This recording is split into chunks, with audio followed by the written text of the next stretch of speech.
Vamos abrir nossa Bíblia, por gentileza, no Salmo de número 133. Vamos aí dar sequência à nossa série de estudos chamada Caminhos da Fé. Estamos estudando os Salmos de Romagem, que são os Salmos do número 120 até o número 134. Isso significa que hoje nós chegamos no nosso 14º estudo sobre os Salmos de Romagem. E hoje nós chegamos ao Salmo 133, acho que é um dos salmos mais conhecidos da Bíblia.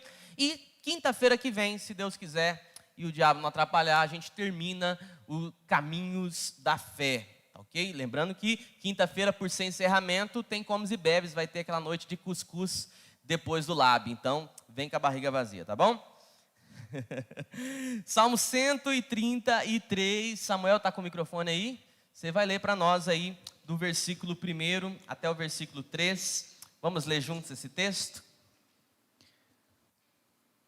Ó, como é bom e agradável quando os irmãos vivem em união, pois a união é preciosa como o óleo da unção, que era derramado sobre a cabeça de Arão e descia por sua barba, até a bainha de suas vestes.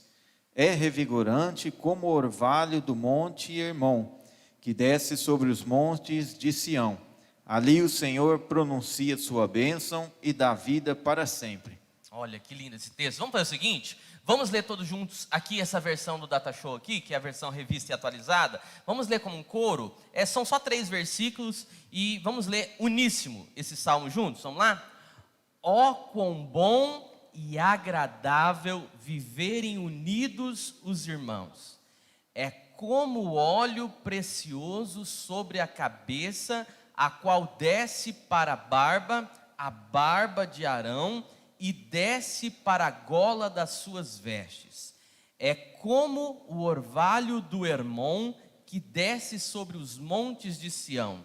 Ali ordena o Senhor a sua bênção e a vida.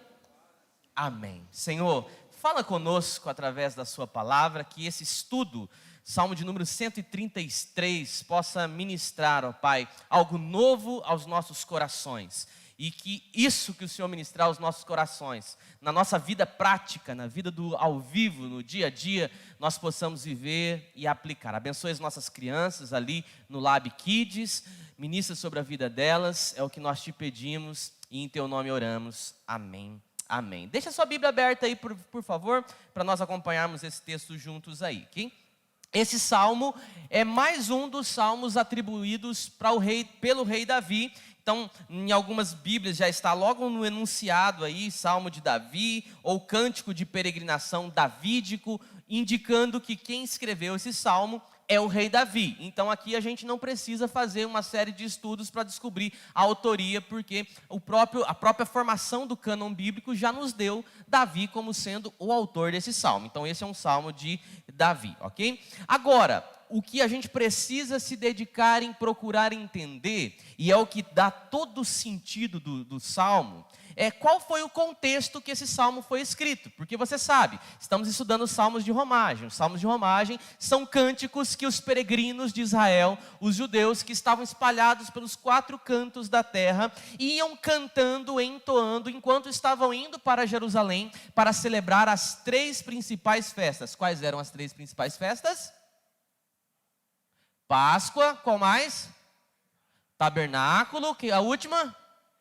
E Pentecostes. Então, enquanto eles iam para Jerusalém, que era o lugar do culto, o lugar da adoração, para celebrar essas festas, eles iam cantando esses cânticos. Como a jornada era longa, muitos passavam por terrenos perigosos, tinha o perigo dos salteadores, as questões climáticas, tudo mais.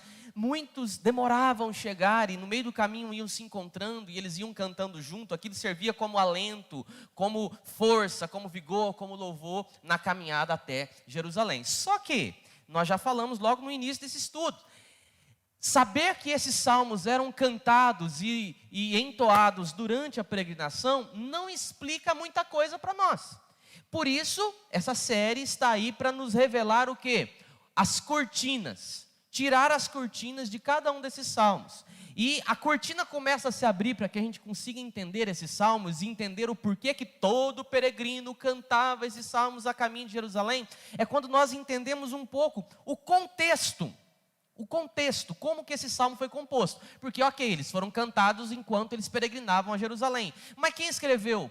Para quem escreveu? Por que escreveu? Em que situação escreveu? É isso que a gente está tentando fazer aqui. E é isso que a gente vai tentar responder agora desse Salmo 133. Quando foi que Davi compôs esse salmo? Quando foi que o Senhor inspirou Davi para elaborar todo esse salmo? Tudo indica, irmãos, que esse salmo foi composto depois que o Davi assumiu o governo de todo Israel. E aí, para a gente entender, a gente tem que voltar um pouquinho na história para entender o que estava acontecendo antes de Davi compor esse salmo. Então, senta que lá vem história. História do povo de Israel, história do povo hebreu. Depois que o povo hebreu, na verdade era hebreu, porque ainda não era povo de Israel, não tinha Israel, não era uma nação, não era um estado, era um povão, era uma tribo, era uma galera que Deus tinha escolhido, feito com eles uma aliança, e baseado nessa aliança, que era a promessa que Deus fez a Abraão, esse povo depois se tornaria uma nação, mas até então é um povo. Quem é esse povo? É o povo hebreu. Quando esse povo, o povo hebreu, entrou finalmente na terra prometida por meio da liderança de Josué, Moisés já tinha morrido, grande líder de Israel já tinha morrido, e sob a liderança de Josué eles entraram na terra prometida, a Bíblia vai dizer, isso está logo no livro de Deuteronômio, tá bom? A Bíblia vai dizer que quando eles chegaram na terra prometida, a terra foi dividida entre 12 tribos, as tribos que você conhece, Jefité, Naphtali, Benjamim, que mais? Gate, Zebulon, 12 tribos. Foi dividida entre as 12 tribos e cada tribo tinha juízes, que eram os governantes sobre parte desse que se tornaria depois o Israel. E aí tinha um juiz lá, outro juiz cá, outro juiz acolá, e esses juízes eram aqueles que governavam essas tribos. Só que você conhece um pouquinho da história, você vai ver, teve muita confusão, muita contenda, muita controvérsia nesse período. E nessa época apareceram juízes como Sansão, como Jefté, e finalmente o próprio Samuel, que além de juiz, ele era profeta. Lembra que Samuel é o profeta que Deus mandou ir lá na casa de Jessé para consagrar o novo rei de Israel, que no caso foi Davi. E a regra, na verdade, daquela época, era que cada um fazia o que bem achava diante dos seus olhos. Então, o que acontecia nesse período? Não tinha um lugar certo para adorar a Deus. Não tinha um lugar certo para levar os sacrifícios a Deus. Não tinha um lugar certo. As tribos foram criando os seus próprios santuários em cada uma dessas tribos, o lugar de culto, e cada uma dessas tribos cultuava nesse lugar que eles achavam ser o lugar certo para adorar a Deus. Então, havia santuários na região norte, havia santuários na região sul, e era uma confusão generalizada, porque um cultuava lá e falava que lá era o lugar, o outro falava, não, o lugar não é aí, vocês estão cultuando o lugar errado, o lugar certo é aqui, e era uma confusão generalizada, até que finalmente, os israelitas cansaram, e ver as outras nações, todas elas com reis, com o Reino Unido e tal, falaram, nós também queremos um rei. E aí começaram, queremos um rei, queremos um rei, queremos um rei, e aí Deus finalmente deu um rei. Não era o rei que Deus queria, mas era o rei que o povo pediu. Então, vocês querem um rei? Toma um rei. Qual foi o rei que Deus deu? Saul. Saul assume o trono de Israel. Então, Saul foi o primeiro rei de Israel. E debaixo do governo de Saul, essas 12 tribos se juntaram. E a Bíblia vai dizer que esse Saul não foi um bom rei. Ele se perdeu no meio do caminho. Não foi um bom rei. E aí conflitos internos começaram a acontecer. As 12 tribos se juntaram, não eram mais separadas, se juntaram. Mas muitos conflitos internamente começaram a acontecer nesse período. Aí as pessoas morrem. Com reis também não são diferentes, não é diferente. Saul morreu. E quando Saul morreu, houve uma guerra civil. Por que guerra civil? Guerra civil é uma guerra interna. Então, dentro desse Israel, que agora é unido, as 12 tribos estão juntas, houve uma guerra civil entre essas tribos. E a tribo de Judá escolheu Davi como sendo o seu rei. Então, Davi agora se levanta como rei de Judá. Só que eram quantas tribos? 12 menos uma sobra? as 11 tribos que ficaram do outro lado também escolheram um rei. Um cara chamado Isbosete.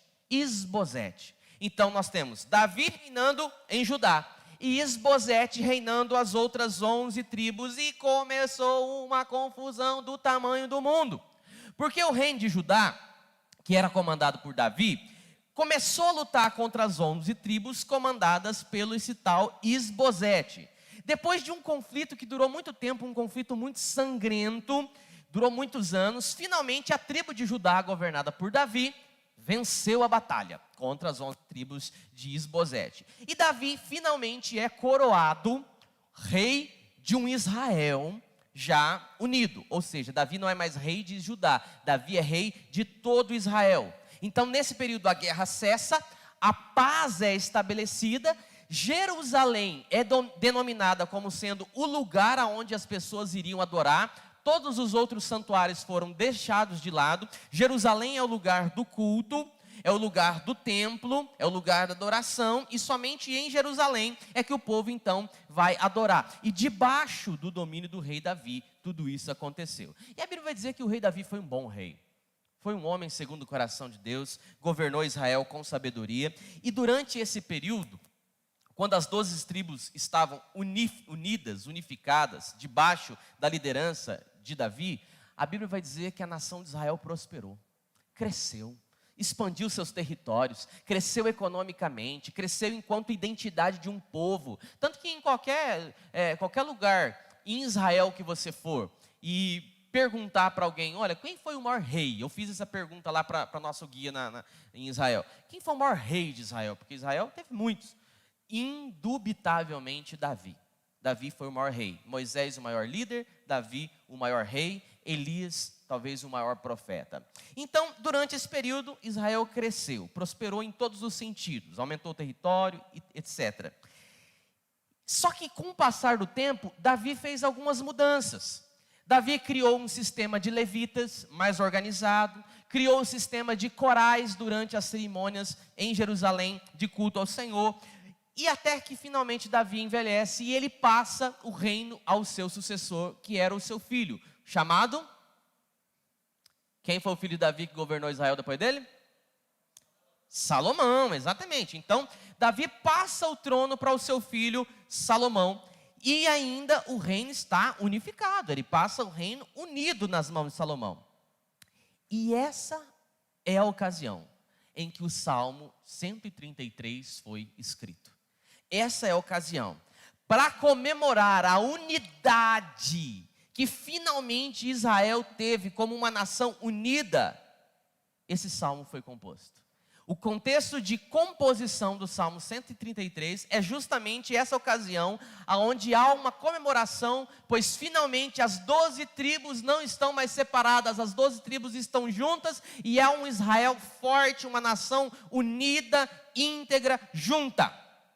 Então, a exposição desse salmo começa a partir daqui, quando você já sabe quando ele foi composto. Em comemoração, em alegria, em louvor, por agora Israel está finalmente unido. Até aqui todo mundo comigo?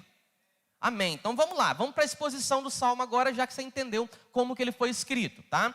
E aí nós vamos expor o salmo e depois eu vou fazer algumas aplicações para a nossa vida. Versículo 1, põe na tela aí, Camilo, versículo 1 e deixa aí, por gentileza. O que Davi está fazendo aqui no versículo 1? Davi está expressando a alegria de ver o povo de Deus unido. Ele está...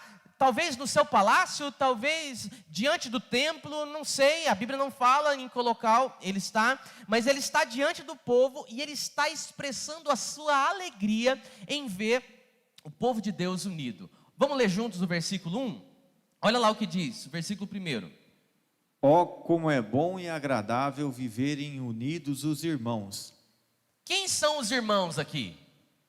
Quem são esses irmãos que o Davi está falando? Os irmãos aqui são os judeus, é o povo de Israel, é o povo hebreu. Quem são esses judeus? Todas as tribos, todas as 12 tribos. Benjamim, Zebulon, Gate, Naphtali, todas essas tribos É o povo de Israel, é os judeus, são os irmãos que estão agora unificados.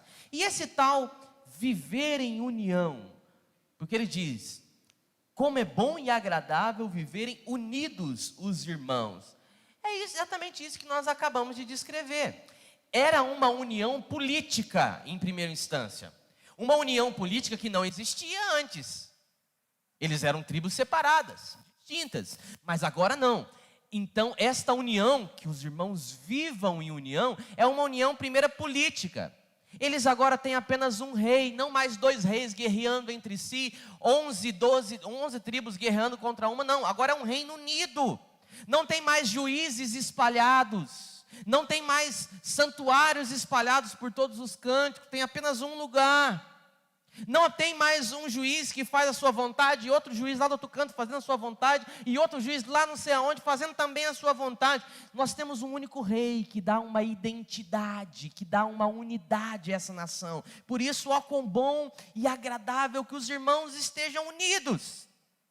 Só que, primeiro, é uma união política. Segundo, é uma união que fala aqui, ó, quão bom é que os irmãos vivam unidos.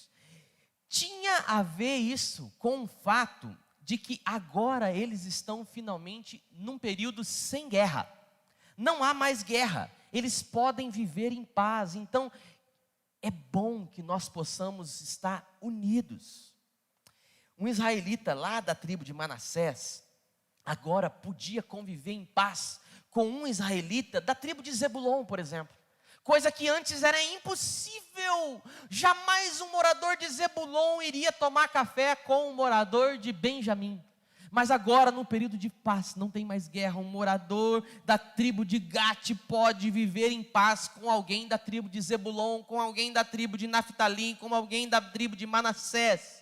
Eles podiam viajar entre esses territórios das antigas tribos, sem ter que ficar agora carimbando passaporte na fronteira, dizendo para onde vai, com quem que vai, quando é que vai voltar. Não tem mais nada disso, é uma zona livre. Então é um momento de grande prosperidade e alegria, e é disso que Davi se refere. Ó, quão bom é que os irmãos vivam unidos.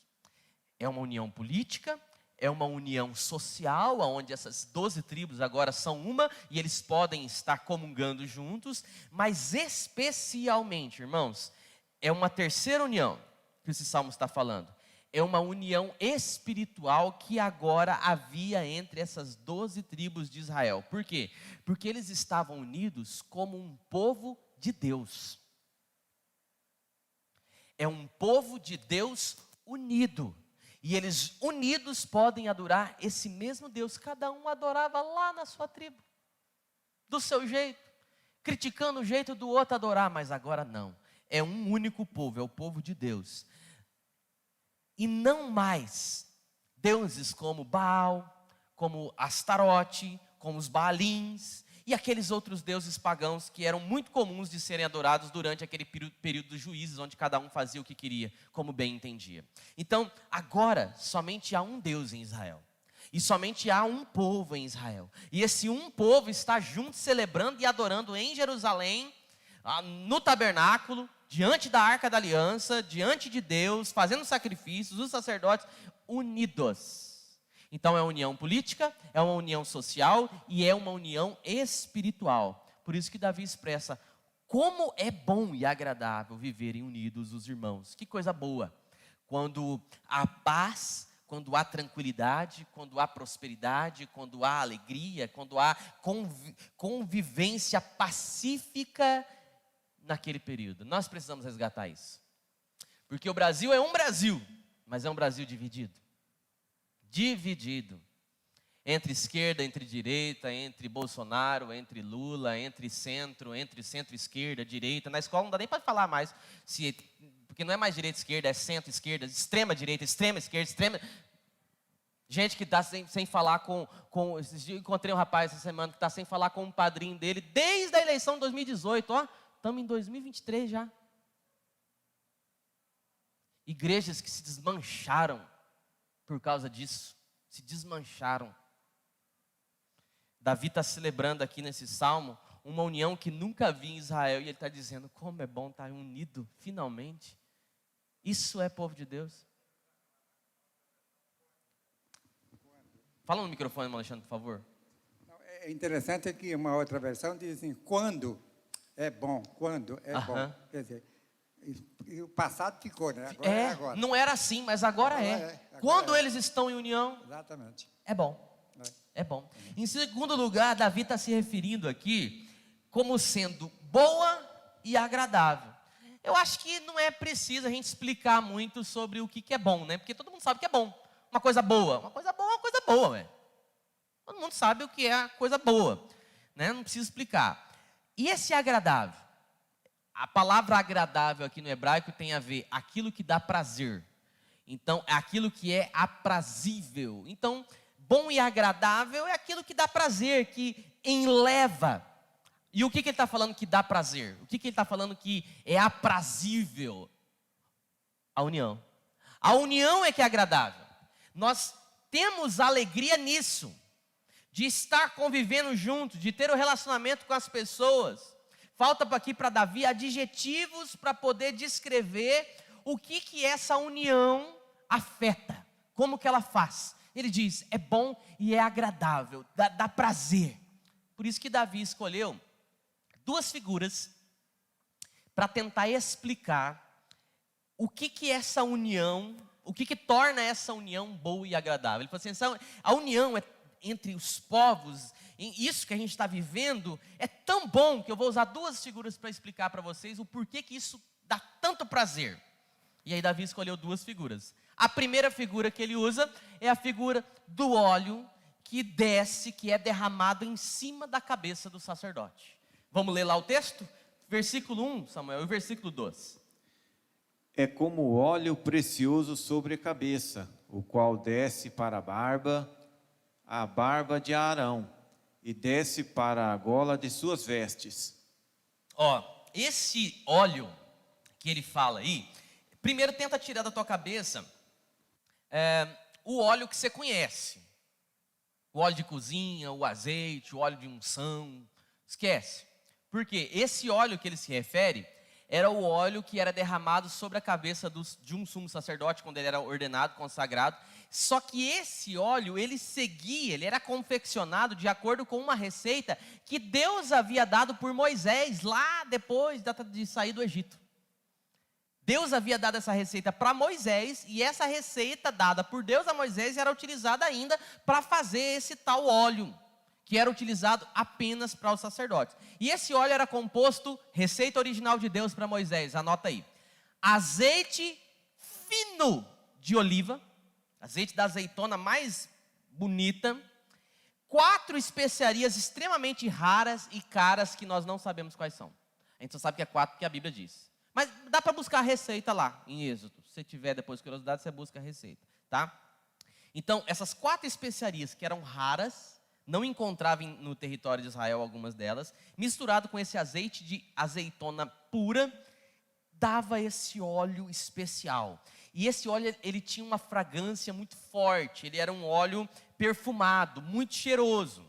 E quando esse óleo ele era derramado, o cheiro alastrava-se por todo o tabernáculo. O tabernáculo que era feito de cortinas, né? Cortinas grossas. Quando esse óleo era derramado sobre a cabeça do sacerdote, ele exalava um perfume que tomava conta de todo o tabernáculo, a ponto de todo mundo poder sentir o aroma daquele óleo sendo derramado. Particularmente, porque ele era derramado em abundância, não era só um pinguim, não, era para derramar com bastante, e ele era derramado sobre a cabeça. Ele vai descendo, e ele vinha descendo sobre o rosto de Arão, ele vinha descendo sobre a barba, ele descia sobre as vestes, e aí a orla que ele se refere aqui, a gente pensa que é a gola, né? Muitas vezes gola, ou a manga, não. A orla das vestes de Arão que ele está falando aqui, é o pé da túnica que o sacerdote usava. Seria a barra da saia, a barra do vestido, né? Então é um óleo que desce sobre a cabeça, escorre pela barba, pescoço, toda a veste e chega na orla, lá embaixo. Então Davi diz que a união era semelhante a este óleo.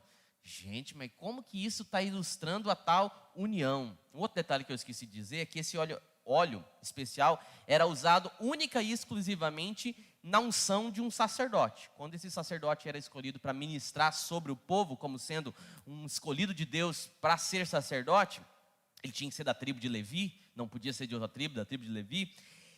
Então ele era ungido, e na unção era derramado em abundância esse óleo sobre a cabeça, numa cerimônia pública diante de todo o povo, e o povo sabia, agora ele é o sacerdote, o sumo sacerdote de Israel. E ao fazer essa comparação, óleo com união, o que o Davi está fazendo? O Davi provavelmente tem algumas ideias em mente. Primeira delas é que a união ela era preciosa, assim como aquele óleo era precioso. Aquele óleo era caríssimo, porque as especiarias não eram encontradas fáceis, e quando eram encontradas, eram caríssimas. Então, todo o processo de confecção não podia esquentar o óleo muito, porque senão queimava, e aí não exalava o perfume. Então, era um óleo custoso de se fazer e caríssimo. Então, Davi talvez esteja comparando a união com esse óleo, justamente para dizer que a união custa caro. A união é preciosa. A união no meio do povo de Deus é algo precioso e às vezes muito raro.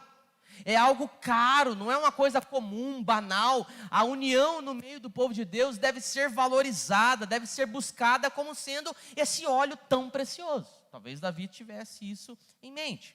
Ou talvez Davi estivesse pensando na fragrância do óleo, dizendo, olha, a união é como esse óleo extremamente perfumado, que agrada quando é derramado sobre a cabeça do sumo sacerdote. Quando o aroma toma o tabernáculo, é agradável. Já passou em frente dessas lojas, está passando na rua, na calçada, de repente passa nessas lojas que vendem perfumaria?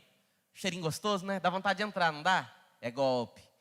Mas dá, não é gostoso? Você entra assim, ai, cheiro bom, gostoso, né? Você entra num lugar assim, está aquele aroma gostoso, dá uma sensação de refrescância, de prazer, é agradável. Talvez Davi estivesse pensando exatamente nisso. Olha, a união do meio do povo de Deus é agradável como o aroma desse óleo. Ou talvez, e esse ponto é o ponto que eu acho que faz mais sentido de acordo com o contexto desse salmo, talvez Davi esteja comparando a união com esse óleo, porque o óleo começava sobre a cabeça, mas ele não para sobre a cabeça. Ele ia descendo, passava por todo o corpo do sacerdote e até o final da orla das suas vestes. Ou seja, esse óleo que era derramado na cabeça, ele percorria todo o Arão, todo o sacerdote, expressando a unidade. É um óleo que passa por todo o sumo sacerdote, por todo o corpo. Da mesma forma que esse óleo passava por Arão completamente, a união trazia as tribos de Israel agora juntas. Talvez esse seja o principal ponto de comparação de Davi. O óleo corria, passava pela cabeça, barba, ombros, peito, ia descendo até as pernas, até chegar lá embaixo, na orla das suas vestes, chegava nas sandálias. Ou seja, Arão, que era o representante de Deus diante do povo, era aquele que era responsável por oferecer os sacrifícios do povo a Deus. Ele era coberto da cabeça aos pés pelo óleo. O óleo derramado sobre a cabeça, mas era o mesmo óleo que chegava aos pés, dando a ideia de unidade. Não tem um óleo para ungir os pés e um óleo para ungir a cabeça. Não tem uma parte do corpo que é mais nobre do que a outra. Desce de cima, mas derrama por todo o corpo. União. Assim deve ser o povo de Deus, unido. Aquele óleo passava pelo corpo inteiro do sumo sacerdote, que era representante de Deus, e vice-versa. Deus era representado ao povo na figura do sacerdote, o sumo sacerdote era a presença de Deus para o povo. Mas tem uma segunda comparação aqui, que eu não sei se você percebeu, que está no verso 3. Olha lá, vamos ler o verso 3. Voz de trovão, Samuel, vai lá. É como o orvalho do Hermon, que desce sobre os montes de Sião. Ali ordena o Senhor a sua bênção e a vida para sempre. Olha que coisa linda. Camila, pega aquele slide para nós lá. Ele diz que esse óleo é como... Aliás, ele diz que a união do povo de Deus é como o orvalho de Hermon que desce sobre os montes de Sião. O que é o Monte Hermon? O Monte Hermon, que é como o nosso querido irmão Hermon aqui, o Monte Hermon era o monte mais alto de Israel. Olha a foto aqui, ó. Te ajuda a entender. O pico do Monte Hermon, ele era coberto por gelo. Olha lá. E ele era tão alto, que dava para ver de muito longe, a quilômetros de distância. Esse monte está localizado hoje onde é a Síria, onde tem aquelas guerras todas lá. É lá que está localizado o Monte Hermon hoje, tá bom? Passa para a próxima foto, Camila. Olha só, ele é o monte mais alto de Israel, ok? Ele pode ser visto dos 4 cantos do país e ele pode ser visto a muitos quilômetros de distância. E aí, o pico dele, a parte mais alta, é coberto o ano todo. Você pensa em Israel, você já pensa, um calor exorbitante. Lá dá 49 graus na sombra, em algumas épocas do ano. Mas mesmo no meio de uma região desértica, o monte é tão alto que o topo dele sempre é coberto por gelo. Você vai procurar na internet, você vai ver sempre as fotos do Monte Hermon com um pico coberto por gelo. E aí, o que acontece? No pé do Monte Hermon, na parte mais baixa do Monte Hermon, ficam ali o que é chamado de alagos, que não é lago, que não é represa, mas é o gelo que começa a derreter e vai escoando por algumas fendas e vai formando uma espécie de alagados. Então, no pé do Monte Hermon, tem um monte de alagados, só que no pé do Monte Hermon é quente, é muito quente, frio lá em cima. Com o passar do tempo, os ventos vão batendo, vai derretendo aquele gelo, vai formando esses alagados, o sol bate forte nesse alagado, o alagado evapora, e essa água evaporada, o que ela faz? Ela se condensa e cai novamente numa espécie de névoa, de garoa fina, de orvalho grosso. É mais grosso do que o orvalho que a gente tem em algumas épocas do ano, mas é mais fino do que uma névoa, um chuvisco. É o orvalho. Então, quando esse orvalho desce, ele é derramado por toda a planície do Hermon. Planície seria toda essa região em volta do Hermon. Os ventos batem, a névoa sobe e esse orvalho desce. E é por isso que em volta do Monte Hermon é verde. Passa outra foto, a anterior. É sempre verde. Ó. Aqui é uma parte já moderna de Israel, aqui onde você vê esses prédios. Mas você vê que é sempre cercado de verde, por causa do orvalho que desce do Hermon. Só que aí, o Davi fala que é só sobre o Hermon que o orvalho desce? Aonde mais que o orvalho desce? Estão comigo aí ainda? Aonde? Sião. E onde é que fica Sião? Do outro lado de Israel. Hermon fica na região norte de Israel. Sião fica na região sul de Israel. São muitos quilômetros de distância entre o Monte Hermon e Sião. Então, por que ele diz aqui que a união do povo de Deus é como o orvalho do Hermon que desce sobre os montes de Sião, sendo que Sião fica a quilômetros de distância de Hermon. Hermon no norte, Sião no sul. Como é que cai sobre os montes de Sião? Novamente, é a mesma figura que ele usou para falar da figura do sacerdote. A ideia aqui do orvalho não é tanto uma coisa material. Ele está dizendo o seguinte, que a união no meio do povo de Deus é algo tão frutífero, tão refrescante, que é como o orvalho que refresca a terra. A união do povo de Deus é tão frutífera, que é como o orvalho que cai no Monte Hermon, que fica lá no norte, e ele é trazido pelo vento e cai sobre também os montes de Sião, unindo as duas montanhas. Olha que figura linda, o orvalho que desce do pico do Monte Hermon, que molha e rega e refresca a planície de Hermon, é levado pelos ventos, e o mesmo orvalho atravessa quilômetros e derrama-se também sobre os montes de Sião. Ele está dizendo exatamente o seguinte, é o mesmo orvalho que desce sobre duas montanhas completamente diferentes. Mais uma vez a ideia de unidade. Essas são as duas figuras que o Davi usa aqui. A união do povo de Deus é como óleo que corre sobre o corpo do sacerdote Arão, e ele é como orvalho que fecunda os montes distantes. A ideia aqui é exatamente dessa tal unidade. E isso o israelita entendia perfeitamente nesse período, meus irmãos, porque ele estava familiarizado, primeiro, com os sacerdotes, porque ele tinha um sacerdote que era ungido, e eles também estavam familiarizados com a geografia da Palestina e entendiam perfeitamente o que Davi estava querendo dizer aqui. O mesmo orvalho que desce sobre lá, desce sobre aqui, mesmo estando tão distantes. Eles são refrescados pelo mesmo orvalho. Duas figuras que apontam para Deus como sendo aquele que concede união.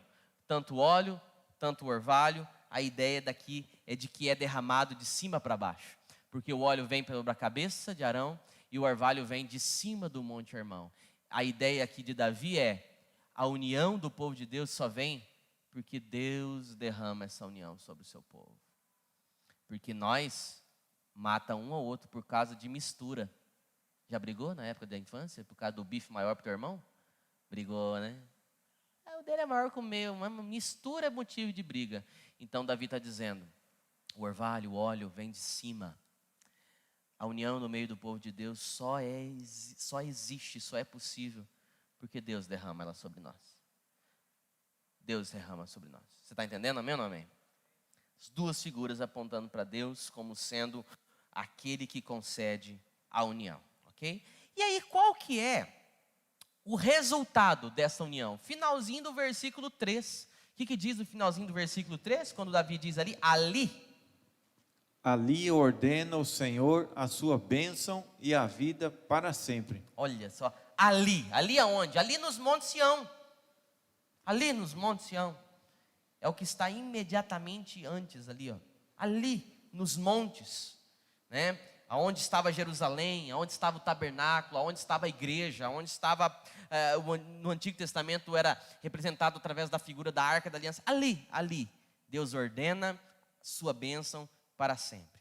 Sião é o lugar do santuário. Sião é o lugar da morada de Deus. É para ali que eles subiam, as tribos de Israel unificadas para adorar. Sião era símbolo de uma união espiritual do povo de Deus, e é dali de Sião que Deus ordenava a sua bênção para Israel. E quando o povo estava unido, quando o povo estava em consenso, buscando a Deus junto, num só coração, numa só alma, num só desejo, sentindo uma única coisa, é lá que Deus abençoava o seu povo. Então, dali Deus ministra a bênção para o seu povo. Ou seja, a união é a base da bênção. A união é a base da bênção. Por isso que, à luz do Novo Testamento, nós aprendemos que se nós tivermos brigado um com o outro, nem ofertar diante do altar de Deus nós devemos. O que Jesus diz? Vai lá, conserta com o seu irmão e depois você vem trazer a tua oferta. A união é a base da bênção. Se não há união, se não há comunhão, se não há unidade, Deus não ordena a bênção e a vida para sempre. Por quê? Porque aonde há discórdia, ou porque aonde há descontentamento, porque aonde há dissensão, divisão, inimizade, intriga, separação, o Espírito Santo de Deus é entristecido, o óleo não corre, o orvalho não desce. A bênção que vem de cima, a união que vem de cima, não existe num ambiente assim. Amém ou não amém? Mas ali, onde o povo de Deus está unido, Deus ordena a bênção e a vida para sempre. Irmãos, minha oração é que esse ali seja aqui. Ali o Senhor ordena. Eu oro para que esse ali seja aqui. Que daqui o Senhor ordene a bênção e a vida para sempre. Aqui, no meio do seu povo, da igreja de Deus. Que daqui saia a bênção de Deus. Amém? Amém? E Ele derrame sobre nós o óleo precioso, o orvalho de Hermon, a sua bênção sobre a nossa cabeça. Amém? E é isso que nos leva para o outro ponto, que é o ponto final. O que esse salmo significa para nós hoje? Esse salmo curtinho, 3 versículos, o que ele significa para nós hoje? E aí nós precisamos um pouquinho mais de história. Um pouquinho mais de história. Dá para aguentar um pouquinho mais de aula de história aí? Hã? Amém. Então vamos lá, aulinha de história, vamos lá. Durante o reinado do rei Davi, o maior rei de Israel, junto com Salomão, logo em seguida, né, meio que a dobradinha ali. Durante o reinado de Davi e Salomão, os irmãos viveram em união. Israel permaneceu unido, as tribos estavam unidas, como eu disse lá no início do nosso estudo. Israel prosperou e cresceu em todos os sentidos durante o reinado unido de Davi e Salomão. O problema é que depois de Salomão, que era filho de Davi, assumiu o trono, o reino de Israel foi dividido de novo. Os filhos de Salomão brigaram entre si, os meninos não entraram em acordo, e novamente divisão. O reino do norte se separou com a maioria das tribos, estabeleceu um novo santuário, estabeleceu uma nova capital, a cidade de Samaria, era a capital do reino do norte, e era o lugar onde eles adoravam a Deus, onde construíram um novo santuário a Deus. Samaria, reino do norte, a maior parte das tribos foi para esse lugar aí, ok? E esse reino do norte rapidamente entrou em declínio. Agora não tinha mais a vida de Davi, não tinha mais o governo de Davi, não tinha mais o Davi para guiar esse povo do norte aí. Não tinha mais a mão forte, a mão sábia e espiritual do rei Davi. Eles adoraram outros deuses, construíram bezerros de ouro, colocaram num santuário na cidade de Samaria 2 bezerros virados um para frente do outro e escreveram embaixo dos bezerros de ouro: eis aqui Israel, os deuses que te tiraram da terra do Egito. Está falando, esses 2 bezerros foram os bezerros que tirou vocês da terra do Egito. Não foi Deus, não. Foi esses bezerros. Então, a eles vocês adorem. E assim começou a guerra do reino do norte contra o reino do sul. De novo, guerra, acabou a união, acabou o consenso, voltou a ter divisão, uma guerra civil entre esse povo. O reino do sul ficou com os descendentes de Davi, continuaram como Jerusalém, como sendo a sua capital, Jerusalém como sendo o centro do culto, só que a idolatria começou a voltar, e embora de vez em quando no reino do sul vinha um rei que era da linhagem de Davi, se assentava no trono e promovia uma espécie de limpeza, de reforma, vinha um avivamento, o povo voltava para Deus, mas esse rei morria, vinha um outro rei que fazia o que era mal aos olhos do Senhor e o povo voltava à idolatria novamente. E aí, a Bíblia vai nos mostrar que essa guerra que começou entre eles, e finalmente Deus manda juízo para acabar com essa guerra. Deus é amor, Deus é paz, mas Deus também é juízo, justiça. O reino do norte foi levado cativo por quem? Qual império que veio e destruiu o reino do norte? Não. Não, perdão, o reino do norte é assírio. Tá certo, irmãozão? É a Babilônia que é o do sul, desculpa. Os assírios vieram e destruíram o reino do norte, lembrando que isso foi profetizado pelos profetas. O povo não deu bola, não deu moral para os profetas, e Deus disse: estou levantando dentre vós um povo, que levará esse meu povo, que virou as costas para mim, fonte de água viva, e preferiram construir para si cisternas furadas. Eu permitirei que esse povo venha tomá-los. E aí o reino de Judá foi destruído pelos assírios e sucumbiu. O reino de Judá ainda demorou um pouco por amor a Davi. A Bíblia diz que Deus, por amor a Davi, poupou o reino de Judá por um tempo. Mas passou mais um tempo, o reino de Judá, o reino do sul, finalmente vieram os babilônicos e levaram embora os judeus. E eles destruíram o reino do sul e levaram os cativos para a Babilônia, onde eles ficaram lá durante muitos anos. E ali, o texto diz aqui, o versículo 3, ali Deus ordena a sua bênção e a vida para sempre. Mas não havendo a união, não havendo a unidade, vem a guerra, vem a perda, vem a tristeza, vem a morte. Com a história de Israel, nós vemos isso claramente. Quando o povo está unido, adorando a Deus, em perfeita união, vem a bênção, a prosperidade, as tendas são alargadas, os territórios são conquistados, uma bênção. Quando o povo se volta contra Deus, brigam entre si, guerreiam contra si, impérios vizinhos vêm, tomam Israel e levam os cativos. Isso fica muito claro na história de Israel. E o que isso está ensinando para nós hoje? Precisa desenhar ou você já pegou a visão aí? Pegou, né? Deu para entender aí? A importância da união, né? Nesta época aqui é que veio os profetas. O profeta Isaías, Jeremias, Ezequiel, Oséias, eles começaram a falar de um reino messiânico. Começaram a falar de um reino, de um Messias. Vai haver um Messias que vai vir sobre a nação de Israel, e ele haveria de reinar num Israel novamente unido. Aí vem Jeremias, vem Ezequiel, ninguém dá bola para eles, e eles estão o tempo todo falando, vai haver aquele que é da descendência de Davi, filho de Davi, que vai unificar novamente esse povo num povo só. Esse é o Messias, que seria da descendência de Davi, que vai se assentar no trono de Davi. Todos os profetas começaram a falar dessa tal esperança messiânica, na esperança daquele que vai vir e unir novamente. E aí, você sabe, né? O que aconteceu? Esse Messias é o nosso Senhor Jesus, era dele que os profetas estavam falando, e foi ele que se assentou no trono de Davi e trouxe novamente união. Queridos, esse filho de Davi, profetizado por Ezequiel, Jeremias, Oséias, ele já veio, ele é Jesus Cristo. Filho de Davi, filho de Abraão, filho das promessas, filho de Deus. Foi ele que morreu na cruz do Calvário por mim, por você, pelo seu povo. Foi ele que morreu na cruz pelos seus, mas os seus meio que não entenderam. Foi ele que ressuscitou ao terceiro dia, vencendo a própria morte. Foi ele que subiu ao céu, se assentou no trono de Davi e está hoje à direita do Deus Pai, no trono do universo. É ele que reina. É ele, do povo de Davi, ressurreto, vivo, Jesus Cristo. É ele veio e fez. E esse povo, essas 12 tribos, quem são? Aonde estão?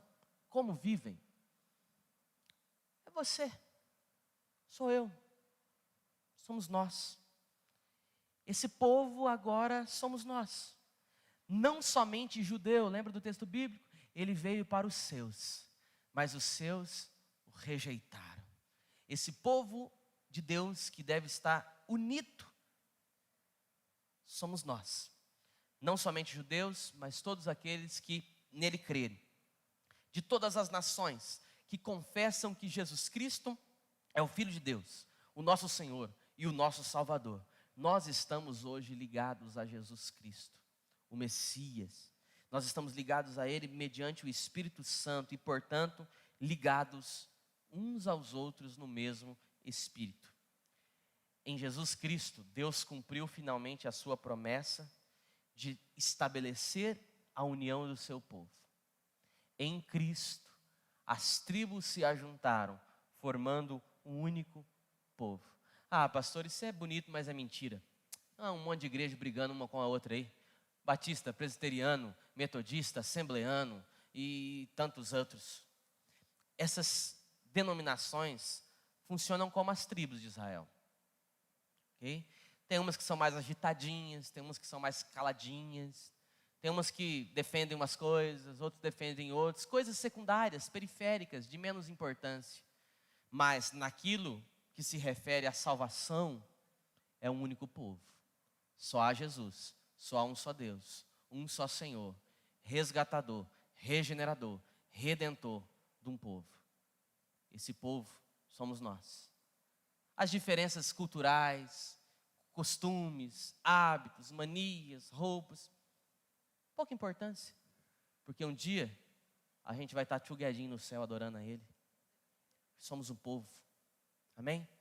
As diferenças aí não podem nos impedir de desfrutar dessa união, porque somos povo de Deus. Cristo cumpriu a sua promessa e finalmente Deus tem um povo que está unido numa união que é inquebrável. Por quê? Porque a união que une o povo de Deus não é morte e sangue, mas é o sangue de Jesus na cruz do Calvário. E esse sangue tem preço, tem valor, custou muito caro. E é esse sangue que nos une. Nós somos um pelo elo da cruz. Amém? Para a gente encerrar, algumas aplicações. Primeira delas, para aquelas pessoas que talvez se sentem sozinhas aqui nesse mundo.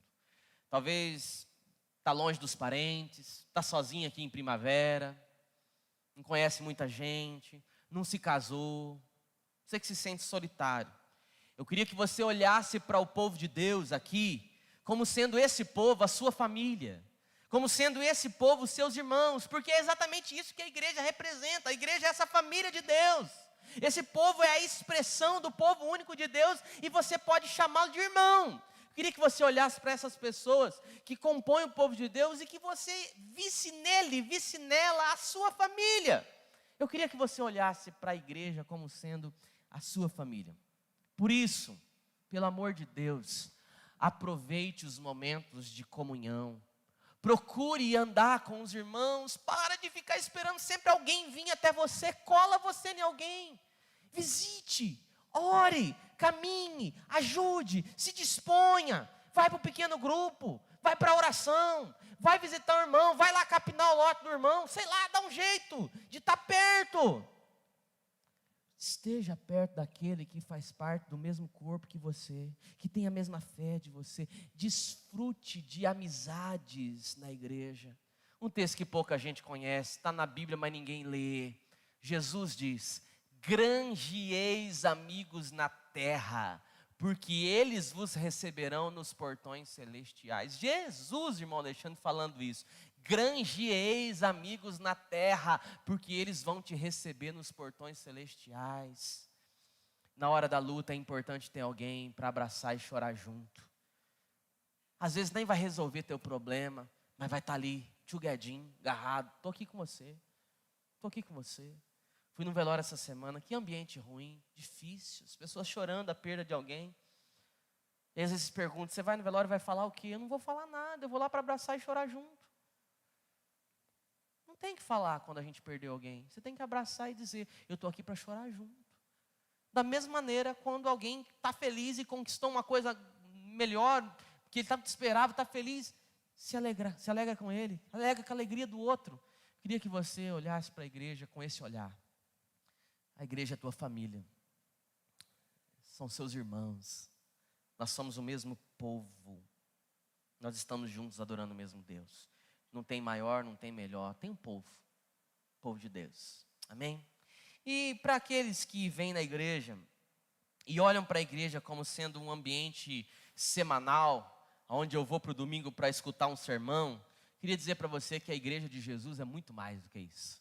Muito, mas muito mais, muito mais. O que nós fazemos aqui aos domingos, o que nós fazemos aqui hoje, agora nesse momento, é uma dentre as inúmeras atividades e engajamentos que expressam a união do povo de Deus. É uma dentre várias. É a cereja do bolo. A igreja é muito mais do que isso. A igreja é muito mais do que isso que nós estamos experimentando aqui nesse momento tão bom e agradável. É por isso que eu queria convidar você a olhar para a igreja como sendo a sua família, como sendo o seu povo, e que você se envolvesse mais.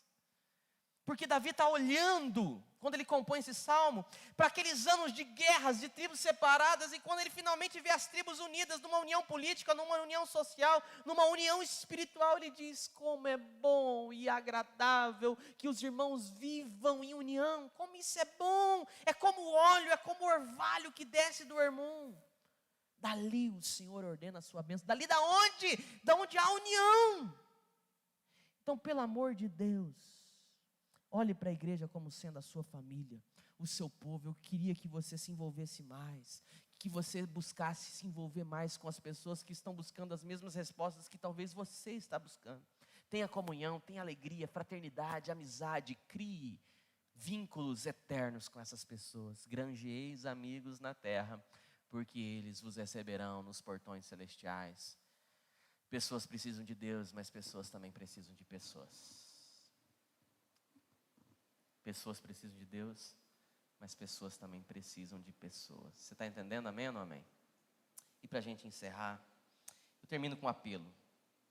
O apelo é para que o vínculo da paz, como diz o texto bíblico, o vínculo da paz, do poder do Espírito Santo, que esse vínculo da paz e do Espírito Santo nos mantenha nesta união.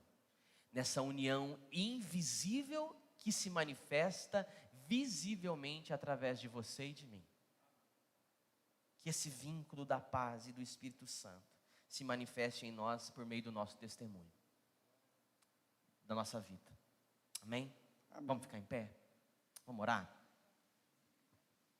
Por que isso é tão importante? Porque ali é que o Senhor determina a sua bênção e a sua vida para sempre.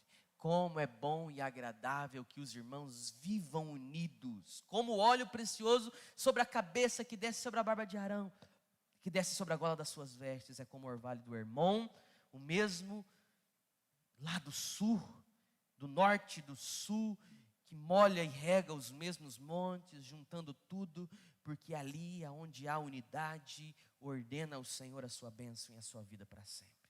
Feche seus olhos, Pai. Dá-nos, ó Deus, viver essa unidade, por favor.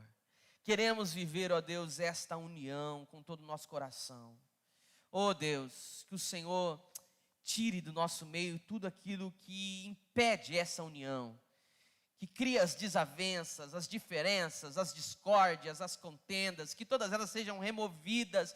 Dá-nos perdão, dá-nos reconciliação, dá-nos, ó Deus, humildade, compreensão. Que haja união, Senhor, das famílias, nos relacionamentos, entre os amigos, na tua igreja em geral, no teu povo, no Brasil. Oh Deus, perdoa-nos, ó Deus, por muitas vezes sermos tão arrogantes. Pensamos porque o nosso sotaque não é igual ao sotaque do outro, nós não somos verdadeiramente povo, somos melhor que um, que outro. Não, Senhor, nos ajude a vencer todas essas diferenças, naquilo que é essencial, que nós possamos estar juntos, abraçados, até que nós estejamos olhando para aquele grande dia, aquele dia onde a tua igreja resplandecerá como a noiva do Cordeiro, como uma indivisível, gloriosa unção, onde todos nós estaremos juntos e moraremos juntos na Canaã celestial.